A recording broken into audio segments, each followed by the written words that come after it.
مدینہ طیبہ حضور کے تشریف لانے سے پہلے اس کا نام تھا یثرب۔ بولو کیا نام تھا؟ یثرب، جس کا معنی ہے فساد کی جگہ، بیماریوں کا مرکز۔ حضور کے قدم لگے آپ کے آنے سے پہلے بیماریوں کا مرکز تھا، فساد کی جگہ تھا۔ حضور کے تشریف لانے کے بعد حضور نے جو کرم فرمایا تو ایسا اللہ کا فضل ہوا اس شہر پر کہ حضور نے فرمایا غبار المدینہ تے شفاء الجزام، جس کو کوڑ کا مرض لاحق ہو جائے میرے مدینے کی منڈی ملے رب اس کو شفا عطا۔ حضرت عیسیٰ علیہ السلام کے معجزات میں یہ آتا ہے، قرآن میں آتا ہے ابرئ الاکمہ والابرص، وہ کہتے ہیں کوڑ کا مریض لاؤ، میں عیسیٰ ہاتھ پھیر کر کوڑ کے مریض کو شفا دے دوں گا۔ دست عیسیٰ میں اللہ پاک نے یہ کمال رکھا، معجزہ رکھا کہ وہ ہاتھ پھیریں تو کوڑ کا مریض شفا یاب ہوتا ہے۔ مصطفیٰ کو اللہ نے یہ کمال عطا کیا ہے کہ حضور کے قدم چومنے والی مٹی ملو تو اللہ پاک کوڑ کے مریض کو شفا عطا کرتا ہے۔ اسی وجہ سے اقبال نے کہا تھا ہیرا نہ کر سکا مجھے جلوائے دانش فرنگ، سرما ہے میری جان کا خاک مدینہ کہ وہ مدینہ اور نجف کی خاک کو اپنی آنکھوں کا عاشق صادق سرما سمجھتا رہا، کیونکہ اس خاک نے، ایک خاک نے مصطفیٰ کے قدم چومے ہیں، دوسری خاک نے مرتضیٰ کے قدم چومے۔ حضور علیہ السلام نے یہ دعا مانگی، اور پھر اہل مدینہ کا یہ معمول تھا کہ جب ان کے باغات پہلا پھل دیتے نا تو اہل مدینہ وہ پھل لے کر حضور کی بارگاہ میں۔ یہ ہمارے دیہاتوں میں تو آج تک یہ رہا کہ ان کی فصل پہلی آتی تو کسی بزرگ کے پاس، امام صاحب کے پاس برکت کے لیے۔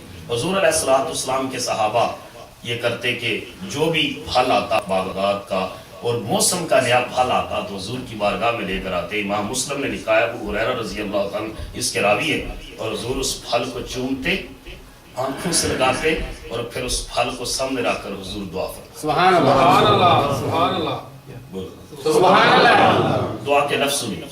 صحابی کہتے ہیں، ابو ہریرہ کہتے ہیں کہ پھل لے کر آئے صحابی، حضور نے سامنے رکھا اور دعا مانگی، اللہم بارک لنا فی ثمرنا وبارک لنا فی مدینتنا وبارک لنا فی ساعنا وبارک لنا فی مدنا، اللہم انا ابراہیم کان عبدک و نبیک و خلیلک و انہ دعاک لمکہ و انی ادعوک للمدینہ مثل ما دعاک و مثلہ معو۔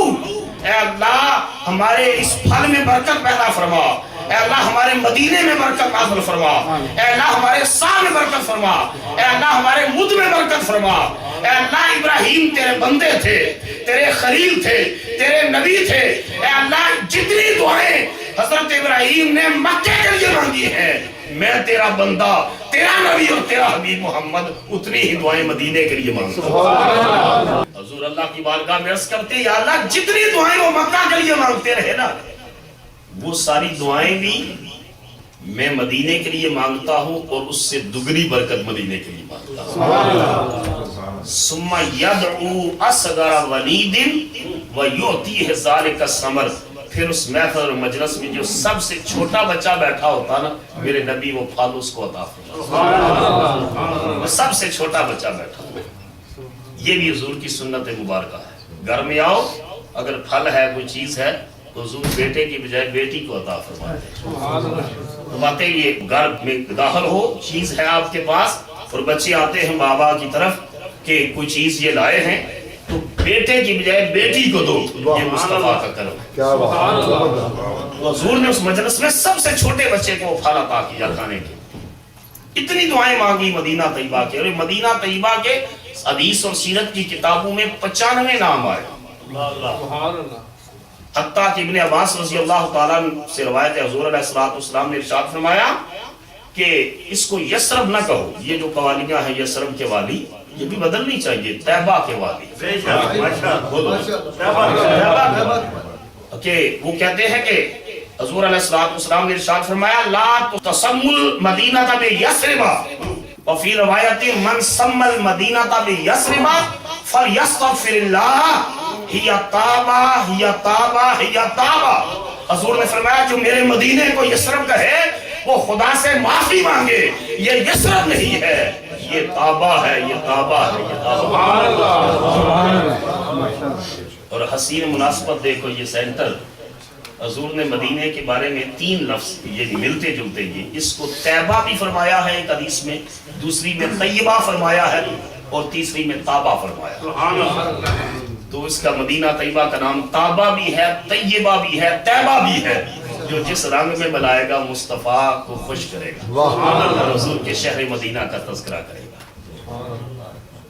حضور علیہ السلام کا یہ شہر مبارک، اس کے بارے میں عاشقوں نے بڑی بڑی باتیں لکھی ہیں۔ کچھ لوگوں نے لکھا ہے کہ مکہ، علماء میں اس بات پر کے اوپر بحث ہوئی ہے، کچھ نے کہا کہ مکہ افضل ہے، کچھ نے کہا نہیں جی مدینہ افضل ہے، کچھ نے کہا نہیں مکہ افضل ہے کیونکہ وہاں خدا کا گھر ہے، کہا نہیں مدینہ افضل ہے کیونکہ مدینہ طیبہ میں مصطفیٰ کا گھر ہے۔ اہل علم نے کہا نہیں مکہ افضل ہے، وہاں حضور پیدا ہوئے۔ اہل عشق نے کہا نہیں مدینہ افضل ہے، وہاں حضور آرام فرما رہے ہیں۔ انہوں نے کہا جی مکہ افضل ہے، وہاں کی رب نے قسمیں اٹھائی ہیں۔ انہوں نے کہا نہیں مدینہ افضل ہے، اللہ نے فرمایا کہ میں قسم نہیں اٹھاتا وَأَنْتَ حِلٌّ بِهَٰذَا الْبَلَدِ، جب تو شہر مکہ چھوڑ کر چلا جاتا، جب تک تھا تو قسم اٹھاتا ہوں، لیکن جب تم مکہ چھوڑ کر چلا جائے تو پھر میں قسم نہیں اٹھاتا۔ تو کہا پھر اس کے بعد اللہ نے قسم نہیں اٹھائی تو مدینہ افضل ہے۔